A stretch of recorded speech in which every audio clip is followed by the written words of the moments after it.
and welcome to our online information session about the Actuarial Science course at CAS. My name is Rachel and I'm from the CAS Undergraduate Admissions team. We will shortly be hearing a presentation about the course from the course director David Smith. When the presentation has finished, you will be able to ask questions. If you have a question, please type it into the chat section and we will be able to answer as many as we can. Okay, I will now hand over to David Smith.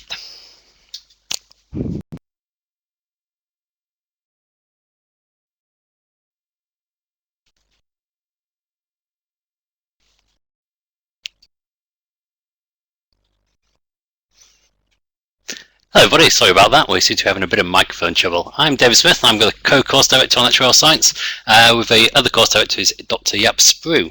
The reason for this is that the Actuarial Science course has quite a lot of connections with the Institute, which we'll be talking about later, and so there's two course directors. Jaap Sprue is more on the technical side, and I'm more on the student side. So the presentation today, well, for those of you who actually came to the pre-application day before in October, there's going to be a bit of overlap. But on the whole, the idea of this is to say what an actuary is and how the profession is changing, kind of detail of the actual degree structure here, why we believe that CAS is an ideal place to study actuarial science, and also testimony from 3 alumni. So really we've got to start by asking what an actuary is. And the best way of thinking about it is someone who applies knowledge of maths, statistics and economics to the solution of problems normally involving risk and finance. And we always say it's quite important to get the order of these subjects correct, because really, certainly at the degree level, it is a mathematics degree. It's kind of an applied degree where we're looking at risk management and we're going to be using tools from mathematics and probability to be able to solve the problems. So every now and again I get people who apply to this course who are very much into business but aren't that keen on maths. And when you come here, your first 2 years in particular will be quite mathematical, so if maths isn't really what you're living to do, then it may not be quite the right path for you at this stage. But if we think about what an actuary used to work, well, traditionally an actuary used to work in 2 areas, life insurance or pensions. And if we think about life insurance, well, that's kind of easy to think about. What we're trying to do here is the probability of people surviving or people dying within a certain period of time. So in the old days, the easiest kind of policy would be a pure endowment. And on a pure endowment, what would happen is we would pay out a benefit if somebody survives until an end of the period. And so if I want to work out how much to charge somebody who's going to have a pure endowment for 20 years, I've got to work out the probability they're going to survive for these 20 years and the kind of investment returns I'm going to get over the period. Then using these calculations, I can design a premium. People will pay the premium in, and then assuming they survive for this period in time, then I will pay out the benefit. And this is kind of the easiest problem we have. Then we have like a term assurance problem. Now a term assurance problem gets a bit trickier because for a term assurance, what I'm going to do is I'm going to pay out on the time of death. Now the trouble is, if I have a 20-year term, then I've got to work out the probability somebody dies tomorrow, or they die next month, or they die in say a year, 3 months and 4 days, or 5 years, 6 months and 2 days. And for those of you who've done a bit of probability already at A level, then what we can see is that this is an awful lot of events that we've got to work out. So if we were doing it by a tree method, then we'd have lots and lots of branches and hundreds of calculations. So the way we solve this is by using calculus. We integrate all of these probabilities together to get our answer. And that's why we're kind of saying we are a mathematics degree. We're going to be using mathematical tools to be able to solve these problems. And then after we've done those kind of life insurance, once we've worked out the probability of all these deaths, we've got to work out all the kind of investment returns we're going to get over the period. So we've got to consider how the economy is going to be operating over this period of time to be able to work out the return we're going to have, so we can discount back all these payments to work out the premium we need to charge to pay the benefits. Then the other traditional area was pensions, and pensions is even more complicated because if we assume that somebody joins a scheme when they say 21 or 22, they may be now working till they're 70. Somebody who's 21 at the moment is probably going to live well into their 80s based on trends in mortality. So they might be working for 50 years and then taking another pension for another 20 years. So suddenly we have a 70-year horizon. And so already everything becomes far more complicated because lots of things can happen in the 70-year horizon, both in terms of the economy and in life expectancy. And the thing about a pension benefit is you also have to think about how salaries are going to change, how long people are going to work for particular companies, the kind of demographics such as whether they'll have a spouse, if we're going to pay a pension to the spouse, and all these kind of problems as well. And if we think back just 70 years, then if we go back to, say, 1944, well, an awful lot's happened since 1944 in terms of wars and oil crisis and booms and busts. So we can see that the risk now is quite enormous. And what we're going to try and do is be able to somehow control this risk, to be able to work out the amount of money we need to start putting into a fund to pay the benefits we're going to promise. This is made even more complicated by the fact that government regulation could often impact on pensions. So we've got to be thinking about those types of risks as well. So suddenly we have all of these risks which you have to control on a quite regular basis to make sure that the benefits promised are easily paid out.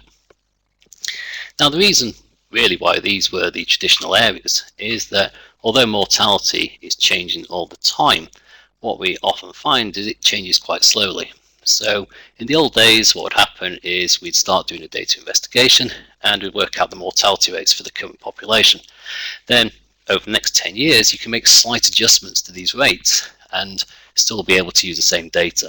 Then during that 10-year period, when we're using one set of mortality tables, then what would happen is that we would be doing our next data research to publish the next tables. The next tables come out and then they're used by the industry for another 10 years. And so although we have lots of risks and lots of changes, the actual fundamental problem of mortality rates is actually changing quite slowly.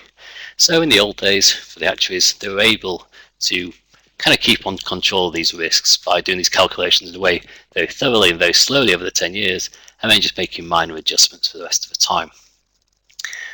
What we're now seeing, though, is that actuaries are starting to use their risk management skills in other areas. And the reason for this is, well, twofold. Firstly, risk is entering most parts of modern life. As societies get wealthier, people find they need more protection. When people start accumulating lots of valuable goods, they want to insure them. When people start traveling the world, they need to insure themselves against medical problems. When people are earning more money, then they kind of need to protect their family from any drops in income. So people are finding that their risk is changing all the time. And so we now have more demand for risk protection. So that's the kind of the first part of the change in society.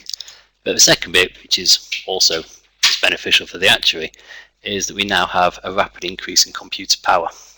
And what this allows us to do is the same calculations can suddenly be done rather than over weeks or months. They can be done in days or hours. And so if we take something like motor insurance, and we have a city like London, I don't want to be using data which is 10 years or 20 years old and making a slight adjustment, because over a 10 or 20 year period, the changes in traffic in a major city anywhere in the world can be quite vast. And so I can't just tweak the data. I want to be using data from 1 or 2 years ago. And so I need to process this data very quickly. We also need to collect lots of data because the risks in stuff like motor insurance are far more varied than in life insurance. So I also need to have lots of data. And in the past, this just wasn't possible. So actuaries weren't really involved in motor insurance, say 20 or 30 years ago. Now we have these powerful computers which can do lots of calculations and store lots of data. We're suddenly able to enter into these areas. So the actuary is in a very nice position that as risk is becoming more widespread and people are demanding more protection, we then have the computers which are able to do the calculations. So actuaries can get involved in a lot of this risk management. So say 6 or so areas that actuaries are starting to get involved in. Well, we've got healthcare, and certainly in the Western economies and developed nations, one of the major problems that we're facing is an aging population. And the aging population, has to be paid for in some way, and also we have to try and predict what's going to happen next. As people age, we're getting new diseases are either emerging or becoming more prevalent, and we have to be thinking about how medication is going to change these kind of risks in the future. So at the moment, there's not a lot of data about a lot of the diseases in old age, and so we have to try and project how long people are going to live in the future, and what kind of medical care we're going to require, and how we're going to fund these things. So again, this falls very much into an actuarial remit. General insurance. Well, general insurance is kind of all the insurance which isn't life insurance and healthcare. So it is motor insurance and domestic property insurance and pet insurance, and also things like employer liability for companies. So again, this is the idea that people are seeing risk everywhere, and so they have to kind of try and transfer this risk to companies, and somebody needs to be able to price them. The third area we might have would be options or futures. And nowadays, a future is seen as a very risky instrument. It's very seen as actually generating risk. But the idea of both futures and options was, in the past, they were more like insurance. For example, a farmer is at risk that when he comes to sell his produce in the market, that the price is very low. And so if prices are low, he may not be able to cover his costs. Similarly, something like a miller who needs flour to make, so needs wheat to make flour, they may find that the price of wheat when it comes time for the harvest is too high for them to make a profit. So the best way to reduce risk is for the farmer to sell in advance his produce to the miller. Then both of them remove the risk of the uncertainty of the prices. They also remove the chance of making extra profits, but this risk removal is a good thing to do. So in the old days, futures actually were eliminating risk. Similarly, an option is more of the option to be able to buy or sell something in the future at a given price. And the best way of being able to do this is to try and work out where a product may move in the future. So a price of a share or a stock market indices. And the way to do this, again, is often to study the past and also to make thoughts about the future economy, and then to add the uncertainty of a stochastic element, which again plays to the actuary strengths of looking at the economy and building mathematical models. Reinsurance is kind of insurance for insurance companies and allows insurance costs to be spread globally. And again, this is going to reduce the risk of insurance companies going bust. And in recent times, we've seen lots of very large claims in places like New Zealand and Japan, but not an awful lot of insurance companies actually going bust when you think about the amount of claims which have been paid. So what we can find then is that by spreading the risk across the globe, that nobody's actually going bankrupt. And so we have reduced risk again in a different way, but it's a whole different skill set to try and work out the probabilities of earthquakes or hurricanes or tsunamis and the effects they will have. So again, it's trying to get into computer models and trying to determine how these claims will occur. Alternative risk transfer is trying to get insurance costs spread into the capital markets, and again we'll then tap into a whole new way of funding risk. And then something like project management, which doesn't seem to be actuarial at the start, can still be seen as an actuarial problem. The idea of project management is that we have a series of possibilities, possible outcomes. So for example, let's imagine we've just set up a company's website where we're going to sell goods on. Well, as soon as we set up a website, we've got risks. We may have the risk that it gets hacked, and so we might need some better kind of software to try and prevent hacking. We may find a denial of service attack, and again we may need software or servers. We may find our server fails, so we need better servers. We may find that there's errors in the website which we need to constantly monitor. And so there's all these risks and possible negative outcomes, and then there's always ways to mitigate these risks which have cost money. And what we need to do therefore is balance probabilities and risk so that we are taking the best measures to try and reduce risk but at a sensible cost. So all of these areas are growing and developing, and what it means is the demand for actuaries continues to increase. And so unlike, say, some of the other areas of the financial world, the actual ideas of requiring the risk managers is actually increasing a lot of the job opportunities in this area. So why become an actuary? Well, it's very well remunerated. It's a qualified actuary in London should be earning at least 45,000, and the wage continues to increase and can easily reach 6 figures. And again, if you go to actuarial websites and have a look at the kind of a job adverts, you'll see lots of salaries in the 6 figures and temporary contracts on up to £1,000 a day. So obviously the money's there. And as we've just seen, the demand for actuaries at all levels of experience is high because of the need for risk managers. So we've got a well-paid job. We've also got demand for the actuaries. And on the whole, the idea of the actuaries, they are supposed to be a risk manager. They're supposed to be seeing things before they happen and then designing a way to reduce the risk. So hopefully, if you're working in pensions or life insurance, then any risk which starts to emerge should have hopefully been foreseen and plans already in place, or they are risks which will be unfolding over a longer period of time. So unlike a lot of, say, the banking industry, there isn't going to be that sudden demand of a last minute for you to come into work and work very late. So although the job is stressful and there's certain periods of the year where you are going to be very busy, it's a lot easier to plan and structure a life around work. And as a result, you kind of get a nice balance between the good pay and, for the pay, quite a low stress job. As a result of this, the profession is normally ranked very high, usually in the top 3 professions whenever it's done, and recently was ranked #1 in the Wall Street Journal. Now, okay, we were a UK-based university, and if we think about the number of actuaries in the UK, well, there's still quite a limit, and this is true in lots of places around the world still, and part of this is a lack of awareness in the general population. Now, the fact that you're listening to this talk and applying for the course obviously means you're aware of the actuarial profession, so you're ahead of most of the population. And the second thing, if we want to become a member of the Institute and Faculty of Actuaries, is the number of exams to pass. Now, it's quite hard to actually say how many exams, because some of them are more like residential courses, but it's easy enough to say there's around about 15 professional exams. So for somebody who's leaving university with a maths degree, they may find that suddenly they're having to work and study to pass another 15 professional exams. Quite hard to get through, and so people drop out. Now again, for those who've done economics, what we appear to have now is a restricted supply, therefore, in qualified actuaries. And we know that if we have a restricted supply for something and a demand, then of course the price goes up, and hence why the wages are maintained and why the unemployment for qualified actuaries is still low.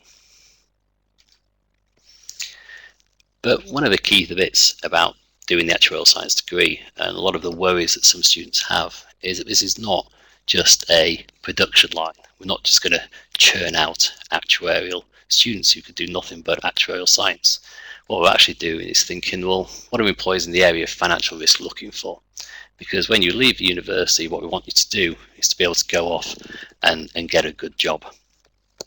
So we often have consultations with employers, and we have a committee where we actually have past alumni who are now working, who kind of input into what the degree should be doing.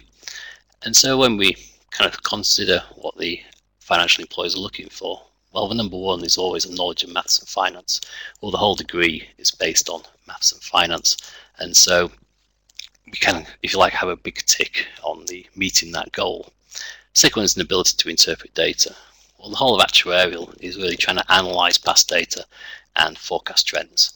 So most of the course, certainly in the second and third year, is going to have lots of data which has to be analysed, trends have to be seen, predicted and projected forward and acted upon.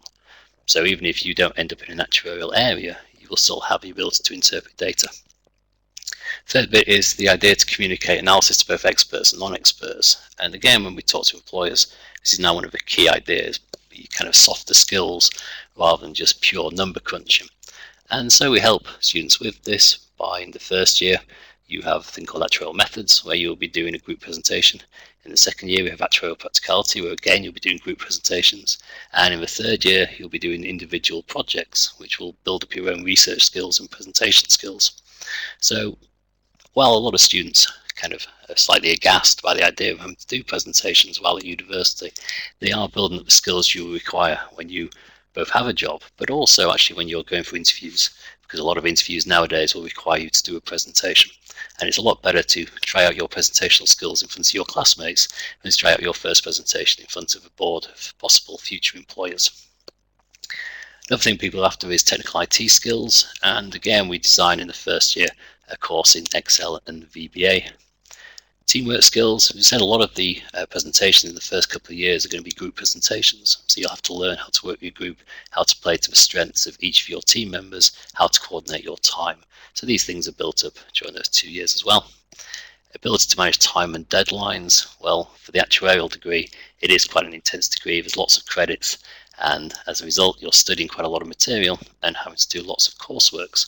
So to actually be successful on the degree, you are going to need to manage your time and deadlines, because you'll be usually studying up to 6 subjects at the same time, and so you're going to have to be able to manage your time appropriately. And finally, you can show an ability to complete the relevant professional exams. One of the reasons to do an actuarial science degree is that you can gain up to 6 of the professional examinations, and so you'll hopefully leave with CT1 to CT8 passed. And again, this is obviously relevant if you want to become an actuary.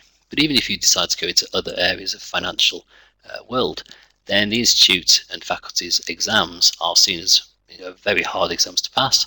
And so if you've already demonstrated an ability to be able to study to that level, then this will be seen as an advantage in other areas as well. So I say, even if you don't want to be an actuary, the actual passing of the actuarial exams or the early stage actuarial exams will still be seen as a benefit and a highlight in your ability to other employers. So we offer 3 flavours of the actuarial science degree. The majority of our students do the 3-year course, where you just do 3 years of straight study. The other 2 alternatives are the 4-year courses. First one, which does a business placement, and the other one, which is a study abroad. Now, the business placement is something we encourage all of our students to do, but of course it is up to you, and you don't need to choose this until the 2nd year. Similarly with the study abroad, we have some partner universities, but it's also possible to go to other universities if you so wish, as long as we believe that you're going to be able to study relevant material on your additional year. And it should be noted it is an additional year, unlike some of the other CAS degrees. Because we want to get you to get all your exemptions, we have to actually add an extra year, because otherwise if you missed out your 2nd year here, you'd miss out on some of the chances of getting exemptions. So say it is an additional year, unlike a lot of the other university degrees. So when you are actually applying, you only apply for 2. So the 1, you don't make any choices until you're in the 2nd year. And it should be noted that we are quite keen, as we say, on doing the business placement. And the reason for doing the business placement, we'll see later, but it's mainly to gain the work experience. It kind of lets you see some of the theoretical ideas applied, and you'll also look good on your CV. As I say, we'll cover this in a bit more detail in a slide coming up. So how the degree is structured is again slightly different to some of the other degrees. Unlike most of the degrees, we actually give you no choice in the 1st year, and actually very little choice in the 2nd year as well.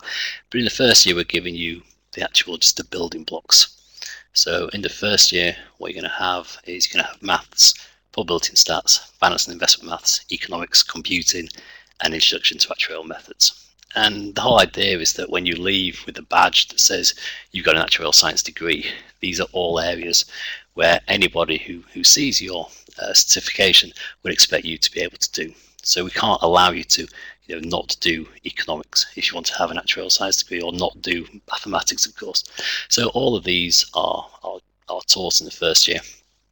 And it should be noted that we don't assume you've actually covered any of this material before. So apart from the maths, where the 1st term is a recap of your A-level type maths, everything else is taught from first principles. So you don't need to have programmed a computer before, you don't need to have done any probability modules before, you don't need to have studied economics before.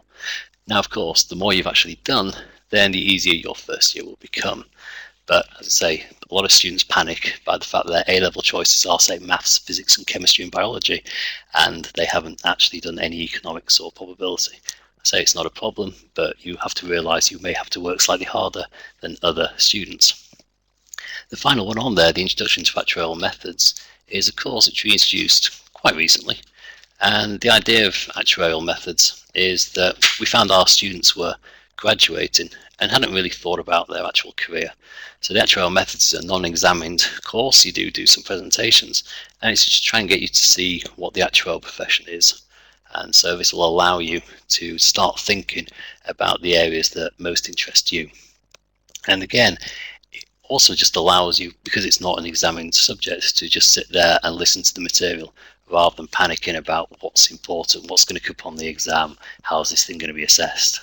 The idea is to give you some time in the timetable to start thinking about where your degree might take you. In the 2nd year, we kind of vaguely lie to you, because we do have optional modules, but the financial economics module is going to give you hopefully an exemption, so nearly everybody's going to take that. We forgot to get the compulsory modules first, what we find is probability and stats and calculus and linear algebra is going to take your mathematics skills and push them further and further along so you can answer more complex problems. The third one, contingencies, is the idea of probability and finance being combined. And so this is the idea of, if somebody dies, I have to pay out a benefit. What's the present value of that benefit? So it's a bit of probability, a bit of discounting, and usually mortality mixed in as well. The idea of stochastic modelling is a more advanced probability method where we look at an uncertainty in the future and what different ways we can model these kind of phenomena. Finance and financial reporting is some accountancy and also a basic introduction to finance. And actuarial practicality is trying to show the institute and faculty of actuaries and their members and how they fit into the City of London. So there's kind of like trips to the Bank of England and the Lloyd's of London buildings, and it's just to try again to make you see the whole range of possibilities that you have with an actuarial science degree and hopefully an actuarial science qualification at the end. The optional modules, say financial economics, is starting to get into the idea of pricing derivatives and is part of the actuarial syllabus, and nearly all our students take that course. And then we give you either decision analysis, which is looking at a mathematical way to make the best decisions, risk analysis and modelling, which takes some of the computer ideas and builds risk models, corporate risk management, which looks at risk from more of a general kind of business outlook rather than the actuarial view of risk, and derivatives, which is more of a looking at the market for derivatives and futures and options. And it should be noted that the last three of these, the risk analysis, the corporate risk management and derivatives, are actually offered by different courses in Cass Business School. One of the benefits of having the actuarial science degree at Cass is the fact that we are able to tap into the lecturers from these other degrees to give you a more broader view of the financial world. Finally, in your third year, we start giving you some genuine options now. You still have to do some compulsory modules in the more advanced actuarial subjects, and you have to do a project where you will take your idea, a part of the actuarial industry that you're interested in. You'll go off and do research under the guidance of a supervisor, which again is very beneficial in being able to show employers what you're able to do. And now we actually have a lot more options. So on the first side, on the first screen, at the moment, what you can see is all of the actuarial options. So you've got the advanced financial economics, which again carries an exemption. And then you can see the next four, life and health, investment, general insurance and pensions, are all kind of the main areas that actuaries work in. The idea here is you might get a bit of knowledge to take into your employment in the future. It may also give you a view of what area you want to work in. So if you're not certain yet between life and pensions, you could take both electives and see which one appeals more to you. Then we have extreme events, which is able to model things like hurricanes and tsunamis and other natural disasters, and shows kind of mathematical models to be able to model these things. And then operational research, which is similar to decision analysis. So the idea of making business decisions by building mathematical models to try and optimize choices. Again, we try and offer modules from outside of the actuarial school to allow you to, as you're developing, to be able to tap into the areas which you find interesting.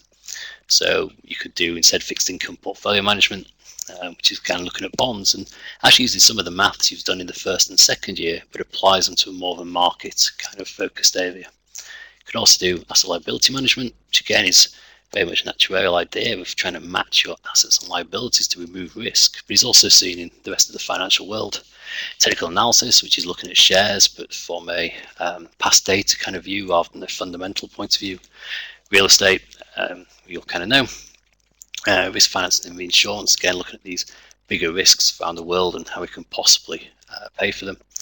And alternative investment management, so looking at different ways of investments. And business and financial forecasting, which again kind of combines the idea of trying to forecast the future, but use the different mathematical models to do this. So in the third year, you're going to get 4 options to do this, and the 4 options will then allow you to start tailoring your degree to what you want to do. And again, the idea is at the moment, a lot of you are going to be 17 and thinking that you may want to be an actuary right now, but by the time you get to the third year, you may have think, I want to go off and work in banking, or I want to work off in Lloyd's in London, or I just got to work in an actual major company in their risk management departments. And so you don't want to be stuck in the actuarial world. And so these options here are going to allow you to become more employable in these wider areas. So I did say that we'd quickly mention the work placement. And we have been offering these for a number of years, but unfortunately, unlike, say, the accountancy profession, they're still relatively uncommon in the actuarial profession. But hopefully, the institute themselves are promoting the idea of work placements. And some of the reasons why we encourage students to do it is to gain the work experience, so their CV stands out, which will make them more employable in the future.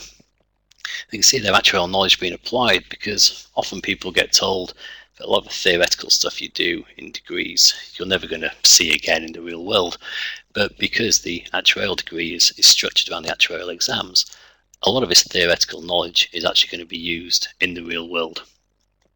So often our students go away on a placement and come back sort of like refocused on the idea, and they see why we teach them all this theoretical stuff, this hard maths, is that it is being used everywhere. Thirdly, is you earn money. Of course, students nowadays are in large debts, so a bit of income during your year off can help reduce the debt load. Say he's going to hopefully obtain a full-time job after graduation. A lot of the companies will turn around, and if they've been happy with the work the student has done, then they're going to offer the student a placement when they finish, and that suddenly reduces the stress of applying for jobs when it's during your third year, which is a very busy year.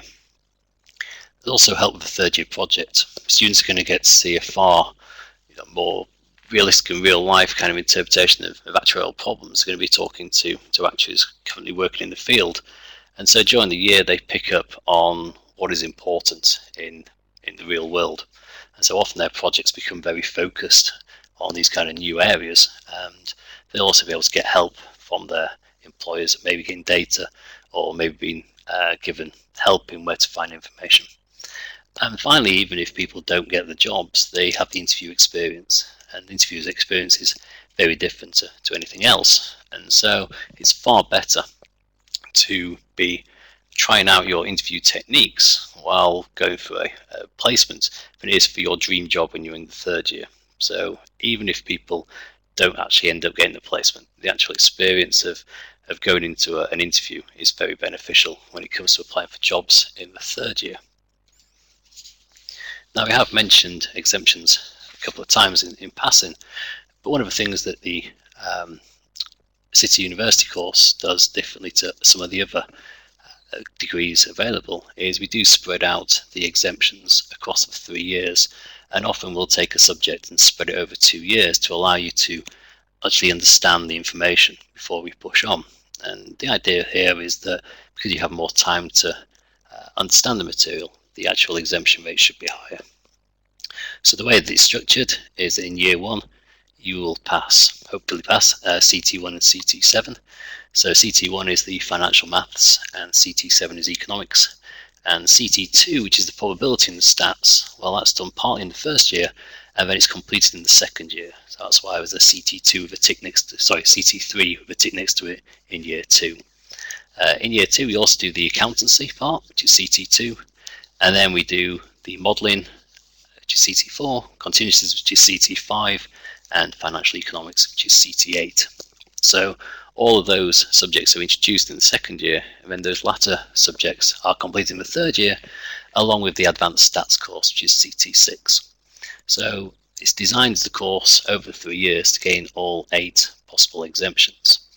And what this will then hopefully allow you to do is to enter the profession with sort of half the exams out of the way. Now, granted, they're the easier exams, but it's still nice to be approaching qualification with, say, 7 exams left rather than 15.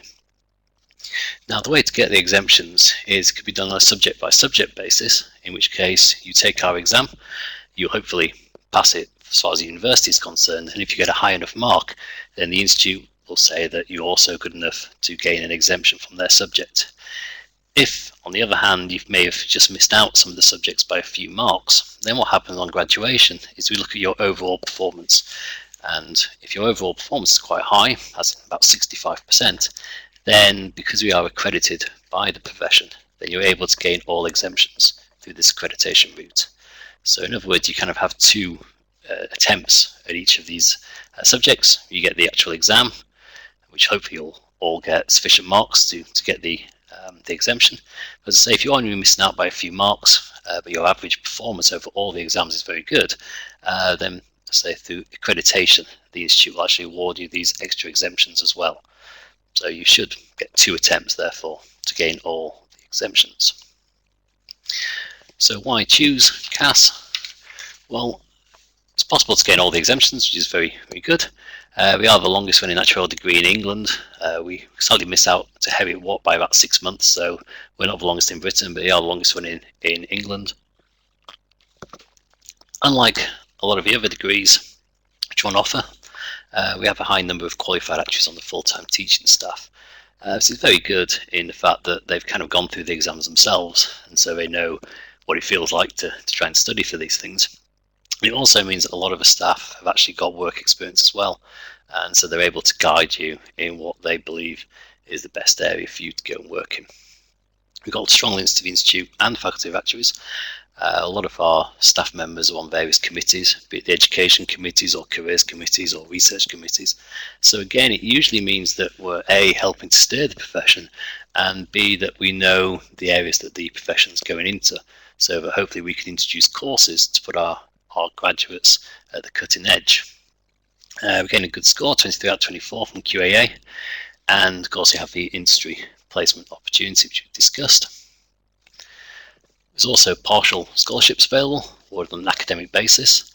CAS, as we've said before, we are quite an intense degree. We have a lot of credits, which means you do study more than you do on most degrees.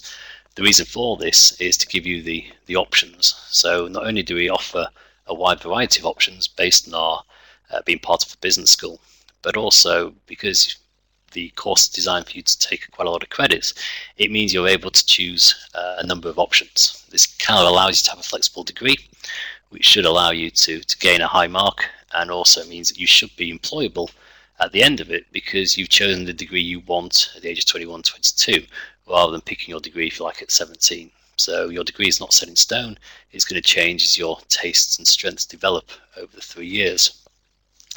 So say as a result of that, there's a very high graduate employment rate, and most of our students go off and become actuarial trainees. We normally think around 60 to 70% become actuarial trainees, but the rest of them do go off and work in the city or Lloyd's and things like this, and others go off to various other further study and also various other jobs. So we just do some quick alumni. So the first one is Patrick Bloomfield, who graduated quite a while back now, made qualified in 5 years, and he became a partner at Hymans Robinson. And again, he became a partner at a very young age. So he's a scheme actuary, lead advisor to a pension scheme sponsor. And say his kind of quote is the actuarial science degree gained exemptions for the early professional exams, as we've seen, and an introduction to the later exams too. So as I said, the kind of electives in the 3rd year allow you to get a sample of these later subjects. So the studies and the help of the actuaries on the teacher staff gave me an excellent insight into what I would actually do as an actuary and help me choose which actuarial field I would be best suited to.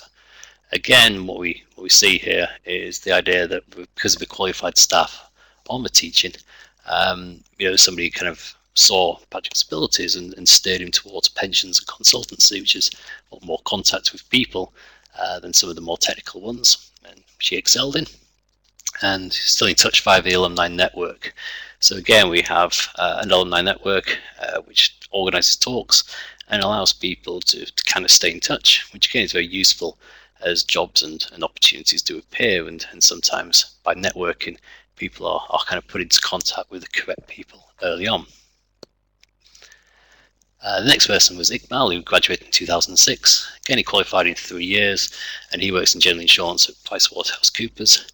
So his current role is reserved for London market business, including work with specialist Lloyd's syndicate, preparing statements of actuarial opinion, working on insolvent scheme of arrangement, and all aspects of UK asbestos reserving and claims management, conducting Solvency II gap analysis, and working with various audit clients. and kind of enjoyed his 3 years at Cass, where the actual degree was demanding, it was intellectually stimulating and practical. Often applied the material I learned at university in my day-to-day work.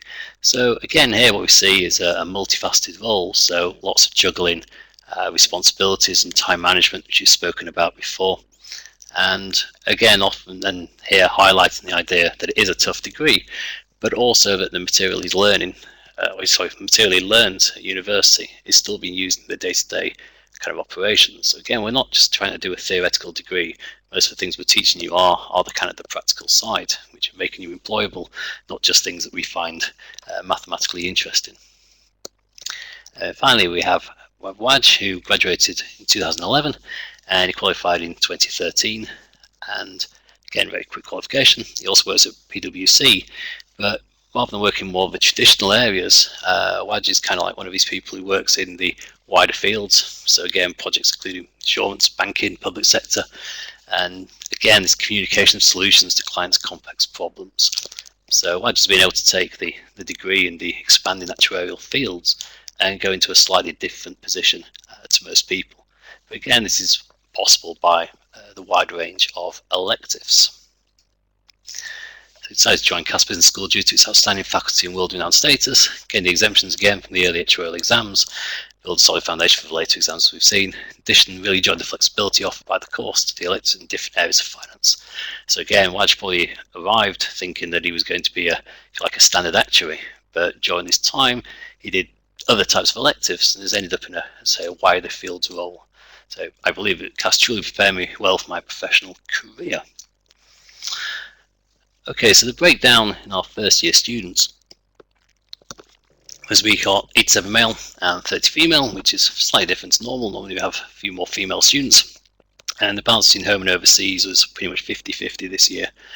And again, we have a large number of overseas students, which is good because it kind of like gives more of a flavour to the course, and it's also good in the way that a lot of people may want to travel with their degree and visit other countries in their early working life, and having students from such places as Malaysia and Singapore and China and Kenya, Trinidad, South Africa and many other countries does mean that the Cass degree allows you to travel around the world and is a recognised degree.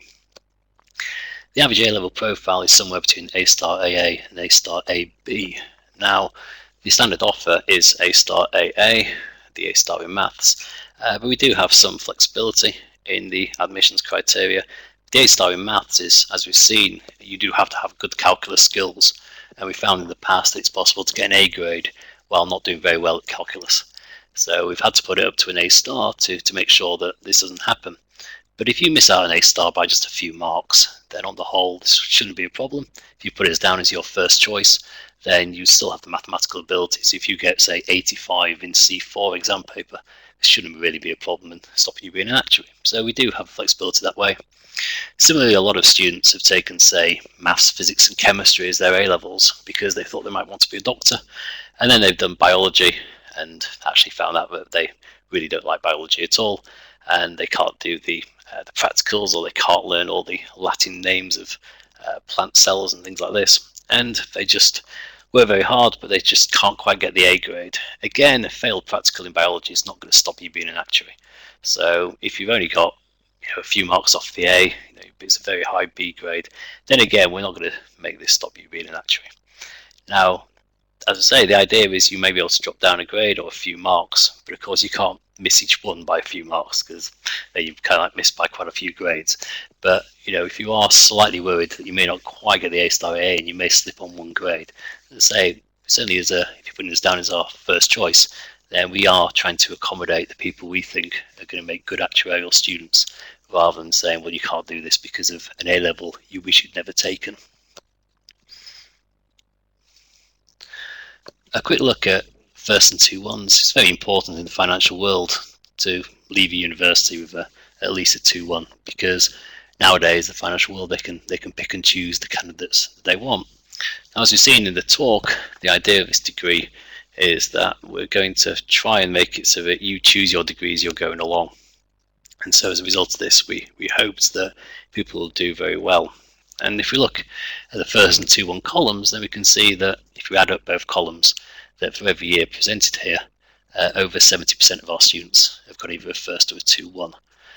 Now, unfortunately, last year we had not as good as first as previous years, but other years such as 2009, 2010, we've had very good years. Now, if we take the 2009 and 10, one of the important things to note is that when you are competing, you're competing against the exam paper, not your fellow classmates. So if you end up in a year with very good students, then you just end up in a year with more firsts and more 2-1s. So, we are happy as an established degree that our standards are solid every year. And so if people do very well, then all that happens is we award more of the higher grade degrees. So say our admissions are A*A. I think IBs are still 35 points, 7 points in maths or high level, and we do try and take other overseas qualifications. And now I do see there has been some questions in the past, but what I'll do now is I'll try and take a drink of water. So I'm going to pass over to Rachel, who may take any of the actual pure admissions questions, and then I will come back and answer any of the actuarial course questions shortly.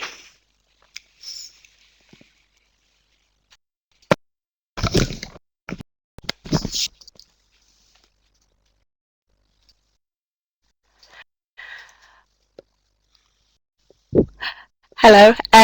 Okay, we have had a couple of questions already. One was about passing the baccalaureate with 10 out of 10 in maths. Obviously, the maths component of your offer is the most important part. It would be, we would look at the application on a case-by-case basis, but normally we would be looking for students to meet the maths requirement. So I hope that answers that question. One of the questions was about taking any exams to become an associated actuary. I think the course director probably covered that in his presentation. You can earn exemptions on the course, but you would have to take some further professional exams afterwards to fully qualify.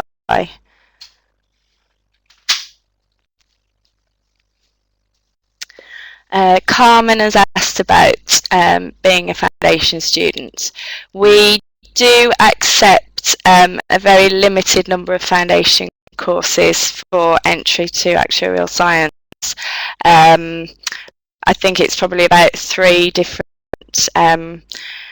foundation course providers that we accept students from, so it does really depend where you're studying at the moment.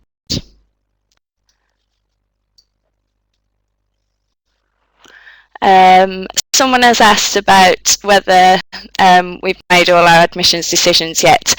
If you applied before the 15th of January, then you will receive a decision from us by the 31st of March. If you applied after that, then we will start making decisions from the beginning of April on those ones.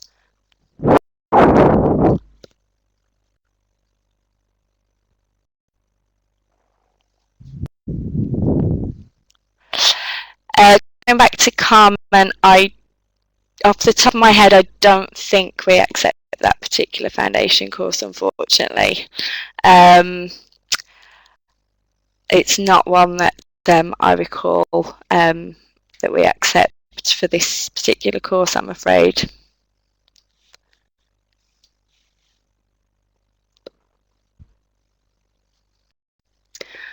The question about how many students from CAS have become professional actuaries, David may have an idea about, so we'll go back to that one in a second. The question about the placement year, it is supervised. You will receive support from the university, and you will have to pay just a very reduced fee, which is currently If you're an overseas student, it's £2,060 at the moment, and if you're a home student, it's £1,030 for that year.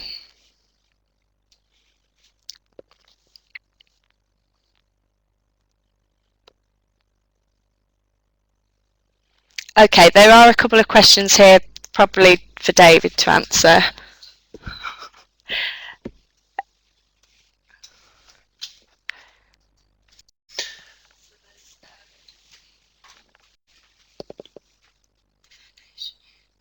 Okay, sorry, there's a question about the foundation year. So the foundation year we offer was designed primarily for people who didn't quite make the A-level grades. So the idea is you would do maths up to a further maths standard, in particular in calculus, but you'd also be doing economics, statistics and IT. The idea therefore is that there'll be a bit of overlap with the first year proper. And so, as I say, it was designed more for people who've done an A-level maths or an A-level standard maths. So a lot of the material in the first term is covered quite quickly. So it's not designed for people who haven't any higher level maths at all. There was a question about how many qualified people in CAS, from CAS. Quite hard to say, as I say, because we've been running for way over, well, coming up to 40 years, there's quite a lot. There's also the problem is because of our international students, people are qualifying with different bodies. So some people are qualified with the American system, some with the UK system, some in South Africa, some in Australia, some in Canada. So it's quite hard to keep track of just how many, but there are CAS graduates all over the place as qualified actuaries. Oh, preliminary reading we've been asked about.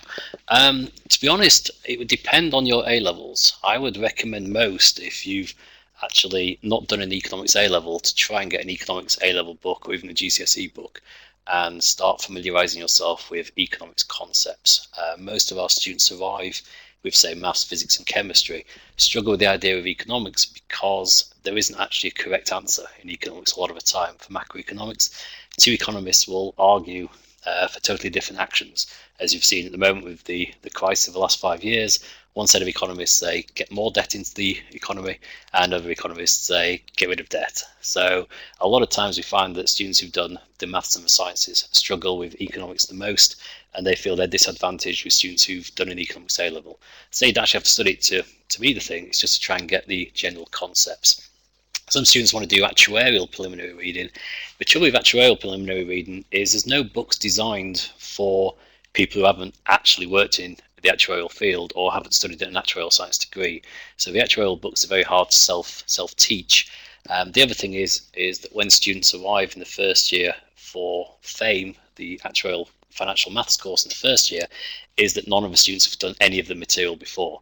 So in a way, everybody starts at the bottom and the course goes quite slowly, while people who haven't done economics, as they find it a bit trickier to kind of get up to speed compared to students who've done economics before. So if you haven't done economics, that would be the preliminary reading. If you have, then doing more work in probability and stats can help you. As I say, stats modules S to S5, I think they now do in A level. If you haven't done all the stats modules, then getting up to speed on probability and stats will help you a lot as well. Even learning a bit of VBA and Excel would help as preliminary reading. But as I say, you can avoid the actuarial stuff. And other things is just general books on risk. There's some quite nice books. Maybe I'll try and dig out a few titles and put them up on a admissions page, just to give you a kind of a concept of risk. Okay. What was I say? I did try. I mean, to cover people about slipping grades. The thing about missing a grade is, I say, if you ended up with, say, I mean, one of them's doing physics. So if you end up with a B in physics, but you got an A star in the maths and the A in economics, or an A star in economics, we would certainly be trying to offer you a place. As soon as you get into a C in physics or lower, that becomes a lot more problematic. The idea is that when we're doing actuarial, we're trying to study a number of subjects at the same time. So what we need to do is make sure that you're able to cover a variety of disciplines simultaneously. So just being able to point to something and saying this is relevant, but this isn't 100% correct. But as I say, if you end up slipping down to a B in physics, but you've done very well in maths and economics, then we would certainly try and get you onto the degree, because you'll probably be a success on the degree. So I'm actually slightly behind on the placement one. I should have actually printed it off. Normally when we do open days, the placements officer here, and they've got all the up-to-date information. So Rachel is desperately trying to find a piece of information about there. I'm gonna say, if you just bear with us.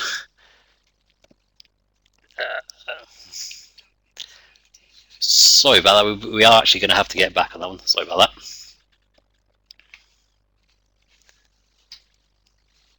that. Scholarships, you're going to talk about scholarships, Rachel? Okay, I'm just going to pass back to Rachel, who will talk a bit about scholarships, which keep changing.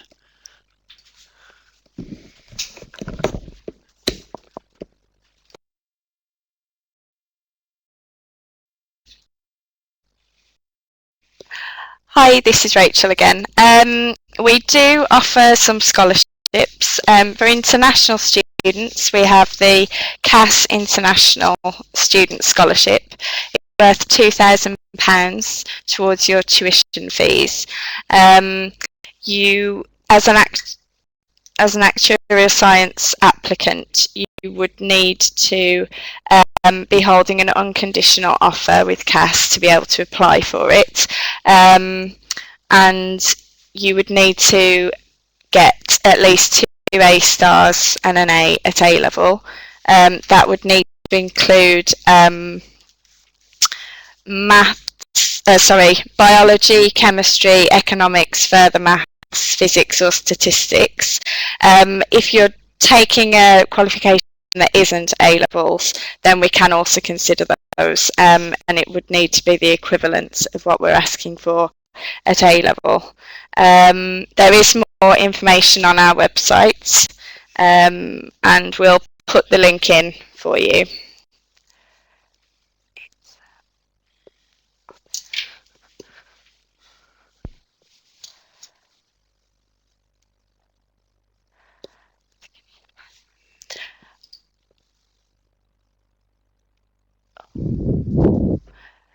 Do many graduates go on to work in the investment banking sector? David will answer that one.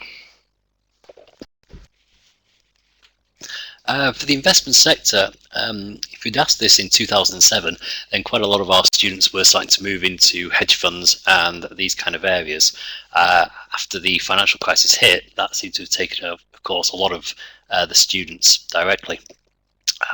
The other thing about investment sector, and I was just speaking to somebody recently about this, is they initially worked in pensions and then they worked on the investment side of the pension companies, and with that they then moved into investment banking. So a lot of actuaries will often start with an actuarial company, pass some more of their actuarial exams because they still want to qualify, but they're working on the investment side of either pensions or life insurance, and then they move into more of the investment banking side.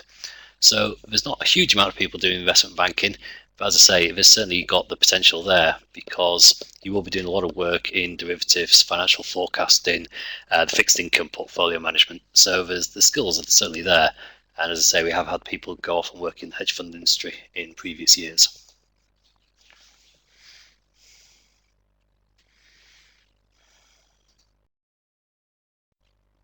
David. Hi. So Andrews has asked a question about if you've applied for and have been accepted to do the 3-year degree, can you still be qualified for the placement year? Basically, the standard degree is 3 years, so you can only apply for that, and then you would make a decision about whether to take the placement year during your second year at university. The placements office will approach all students and give you the relevant information, and then you can decide if that's something that you want to apply for. So it would just add an extra year onto your 3-year degree. So there's another question about scholarships, I assume from Amreen. So the scholarship, the international scholarship, is £2,000, so that you would get that back on your tuition fee. a question about the scholarship link. You just need to click on the relevant scholarship. So I also forgot to mention that there is another scholarship called the Lord Mayor's Scholarship, and that is for UK and EU students who are taking A-levels or the IB. So if you click on any of the links on their scholarships page, then that will show you what A-level results you need.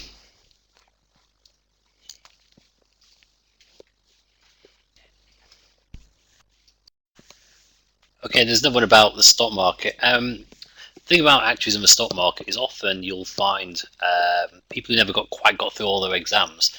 There's no actual role directly for a qualified actuary. There's no actual need for a qualified actuary in the stock market position.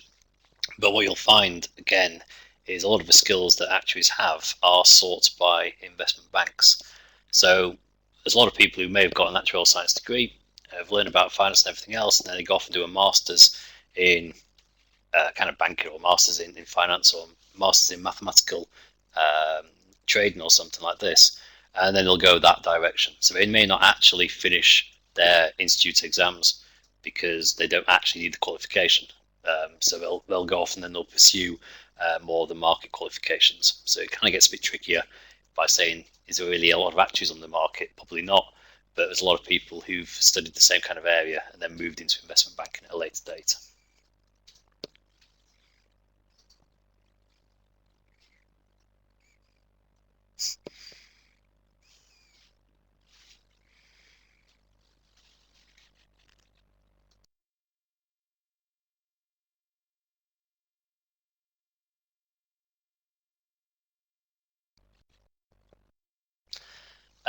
For software, what we do in the first year is mainly Excel. A lot of students kind of assume that the actuarial companies are going to be mainly specialized software, but actually a lot of the stuff that you're using in the office is Excel, and a lot of the skills that are required are VBA, so the actual coding behind Excel. So that's what we're going to do most of the computing in the first year. We also do Minitab. Now, the rest of the software you'll be doing is dependent on your electives in the third year. If you do things like the business financial forecasting, or you do the technical analysis, then you'll be using some of the other market software. There's also in the library, there's things like the Bloomberg terminals and DataStream, a lot of the financial software, which if you want, you can actually go along and do self-administered courses. So you can actually build up the skills that way and actually get a certificate in some of the financial software that way. But the actual degree itself, we don't use that many specialist software. It's mainly Excel and Minitab on the main actuarial degree.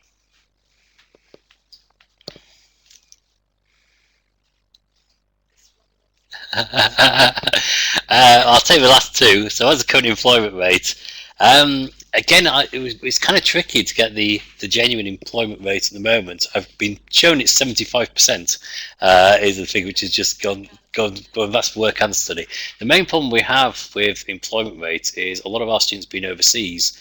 When they return to their home countries, we kind of lose track sometimes of what their employment status is, and so we actually need them to tell us. And so a lot of them don't. So I'm never quite 100% certain about the stats. The second part then says, do I ever regret becoming an actuarial? I'm not quite sure what else I would have done, but I must have regretted it somewhat because I went into lecturing. But no, the actuarial one is kind of a right balance between the maths and the finance, and I kind of enjoy the financial world, and I enjoy trying to solve the mathematical kind of problems.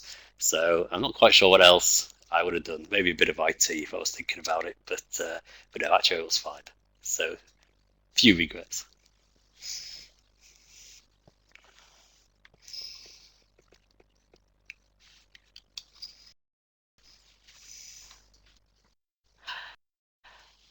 Okay, we're just waiting for to see if there's any more questions.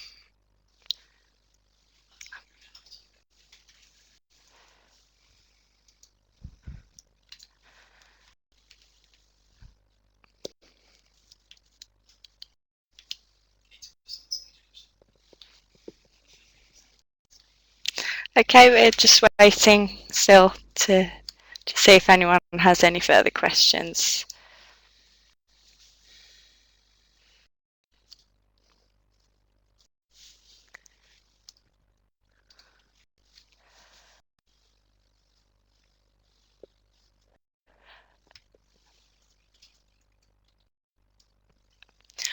Yeah, we just had a question from someone else about how you can listen to the presentation again.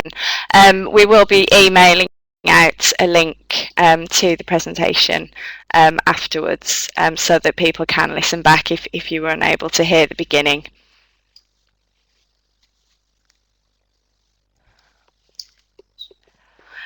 Amreen's asked a question about the student visa. As far as we're aware, it's valid for 4 months after the course is finished.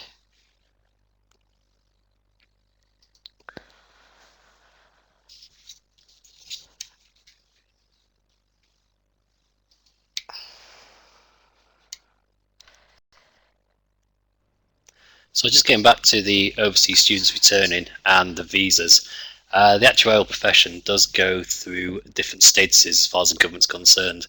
So up till very recently, the actuarial industry was seen as kind of having a shortage. At that stage, nearly all of our students were able to get visas pretty quickly. Nowadays, a student can get a visa for a year, but after that it becomes quite problematic. So at the particular time at the moment, it's a bit harder for students to stay in the UK and work. Of course, the thing is now the actuarial profession again is like asking the government to review the placement of the actuarial industry and see if we can get back onto a position where getting visas will be easier. So at the moment, a lot of our overseas students, they often do the management here, sorry, the actuarial management MSc, but then return to their countries to get some work experience, although often then they return back to the UK once they've got some more exam passes, because then it's easy to get a work visa. So at the moment, a lot of our students overseas do return home, but as I say, in 3 or 4 years time when you're graduating, it depends on the visa situation at that time.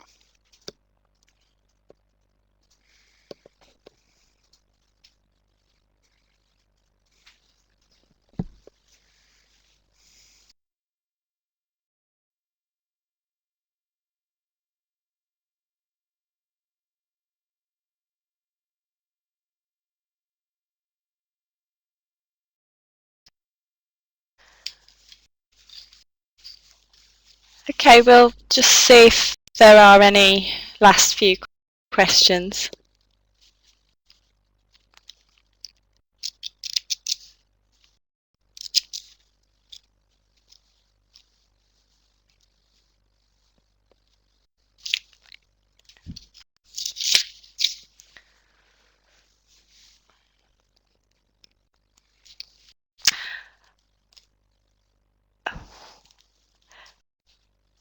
Okay, we can just see that a couple of people are maybe asking questions.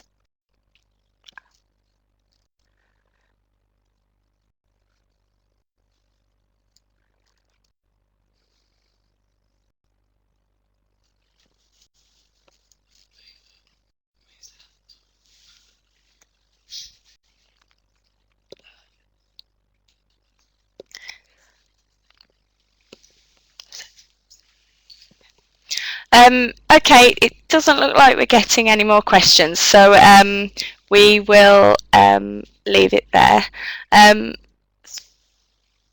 Thank you very much for listening today. As we've said earlier, if you did happen to miss the presentation, then we will be emailing all participants with the link to the presentation so that you can listen again. But that's it for today, so thank you very much for joining us.